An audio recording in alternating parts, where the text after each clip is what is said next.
Eu gosto dessa porra. Aqui, ó. O Alê Salvador mandou, salve, salve família. Professor Oliver, alguém vai conseguir fazer uma investigação decente sobre a origem do coronavírus na China? Você acha que existe risco de retaliações do resto do planeta caso descubram alguma culpa do governo chinês no começo da pandemia? Isso é uma questão muito interessante mesmo, né? Porque, tipo, ele é um cara perguntando, mas sinceramente eu tenho dúvidas também. É meio esquisita essa pandemia. Saiu da China, a China foi o país que melhor lidou com essa porra toda.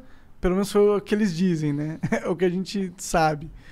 É meio esquisito tudo isso. Beneficiou eles, tipo, no fim das contas, beneficiou eles pra caralho. É esquisito. Todo mundo fica com um ponto de interrogação na cabeça. Assim, sempre teve pandemias, né? Ou seja, o coronavírus nem é o primeiro seu tipo, né? Havia pandemias até parecidas antes. Mas nesse quesito eu concordo contigo que a China não vai permitir uma investigação transparente, independente.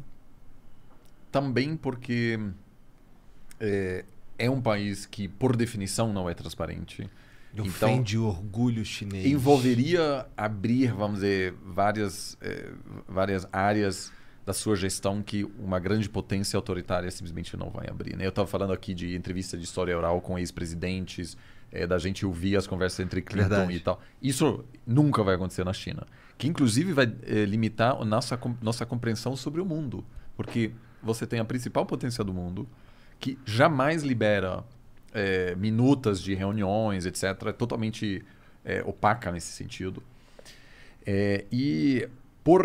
Como sendo grande potência, a China interpretaria qualquer tentativa de investigar esse assunto, além do que a China já fez, como uma humilhação. Então, não haverá uma investigação. Eu acho que seria bom ter, sem dúvida. Inclusive, até para sanar isso, né? Não, inclusive para ter mais conhecimento sobre como combater futuras pandemias. Ou seja, tem um interesse genuíno científico. Como aconteceu tudo? De onde surgiu? Agora, punições não vai ter, simplesmente pelo fato de que a China é tão poderosa que hoje em dia basicamente nenhum país tem, eu diria, nem os Estados Unidos tem a pachorra, tem a capacidade de dizer a gente vai punir vocês. Como que você obriga eles a se punirem? Porque é isso que você tem que fazer. Então, inclusive, eu diria assim, hoje em dia tem talvez dois chefes de Estado que ainda topariam encontrar com o Dalai Lama, que compram a briga com a China. Eu acho que talvez o primeiro-ministro da Índia, porque o Dalai Lama está lá, e o presidente dos Estados Unidos. Da Alemanha, a Angela Merkel, no início do mandato dela, ela ainda encontrava. Agora já não, porque vamos dizer, a porcentagem do comércio alemão com a China aumentou tanto que as grandes empresas alemãs estão dizendo: não, por favor, não. Então, assim, em relação a essa pergunta, não haverá retaliações. Mas, infelizmente, a gente também não vai saber mais sobre a origem do que a gente já sabe hoje. É uma pena esse lance deles não abrirem as conversas, de fato, porque, nossa, é um pedação interessante da história da humanidade, né? Mas veja, eles nem só fazem isso pela questão externa. Porque imagina que uma investigação interna descobre que o Departamento de Saúde na cidade de Wuhan demorou, não sei o quê. Você está dando material aí para, inclusive, desafiar a legitimidade do Partido Comunista. Né? Isso pode ser utilizado por pessoas críticas dentro da China. Então, nenhum governo autoritário do mundo convidaria alguma comissão que não controla, que pode trabalhar livremente, algo que não existe na China. Não existe comissão independente. Porque se descobre que o governo regional, né, cometeu erros gravíssimos, isso poderia ser utilizado para questionar o regime. Sim. Então, isso aí... Verdade. Por isso que a China parece um grande problema, na minha opinião. O maior problema do mundo. Porque, tipo, a essência delas tá toda corrompida, mano. Ficou rico, mas o cara que manda na máquina toda é meio filha da puta, né? O Estado, né? Não, é que, tipo, eles não são legitimados por uma democracia real, tá ligado? Não é o povo decidindo. É uma galera que controla uma nação de bilhão. E aí, tipo, eles estão correndo o risco de controlar o mundo. O mundo.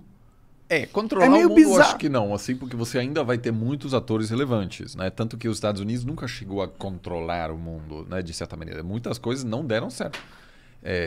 No seu auge... Pô, mas a cultura brasileira é totalmente baseada no americano. Hoje muito da minha vida, primeiro Matrix.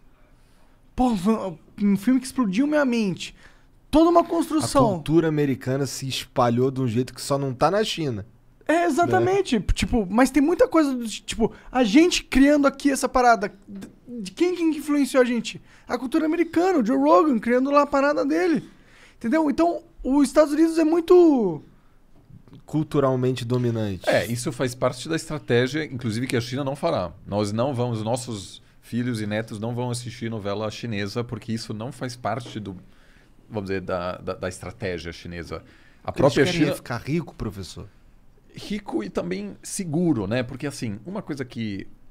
E por isso é tão importante estar lá, vamos dizer, visitar, falar com as pessoas. Como é o mundo visto da China? A China entrou em declínio no século XIX e aí foi humilhado, o que eles chamam de século da humilhação, quando, depois das guerras do ópio, eles tiveram que ceder várias cidades a potências imperialistas. Eles tiveram que ceder Hong Kong. Imagina o Brasil tem que ceder porque, enfim, que não quis abrir o mercado para a importação do ópio. Ceder, sei lá, a cidade do Rio de Janeiro para uma outra potência que fica lá por muito tempo. E uma perspectiva de que o mundo lá fora quer enfraquecer a China. E a China precisa se consolidar, precisa ser forte, porque não existe uma aceitação da China ser a principal potência do mundo. E eu acho que ele tem razão. Eu não acho que os Estados Unidos vai tranquilamente aceitar que a China é uma grande potência. Isso é um processo difícil para os Estados Unidos.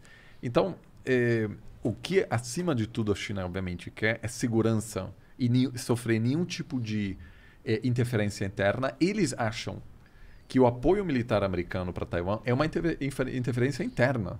Eles ainda não retomaram o controle de uma província na cabeça, vamos dizer, da perspectiva chinesa. Então, eles estão longe de se consolidar, ainda num processo de muita dificuldade interna, externa, e com a certeza de que os americanos são responsáveis pelas manifestações pró-democracia de Tiananmen nos anos 90, de 89, enfim, uma série de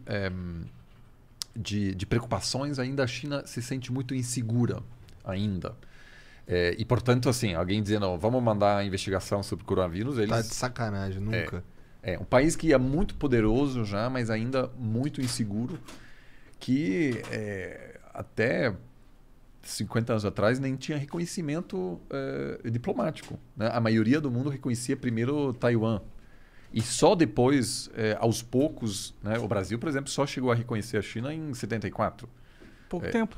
Foi o Geisel, aliás, né? Engraçado que a gente pensa que isso... Então, esse aí foi pragmático, assim, do ponto de vista da política externa, né? Ele percebeu que o mundo estava mudando e aí estava buscando mais independência das potências tradicionais. Mas, então, assim, a China ainda olha para o mundo com muita preocupação, muito medo. E eu acho que isso explica também essa pouca vontade em se abrir agora para um assunto desse, sim. Entendo.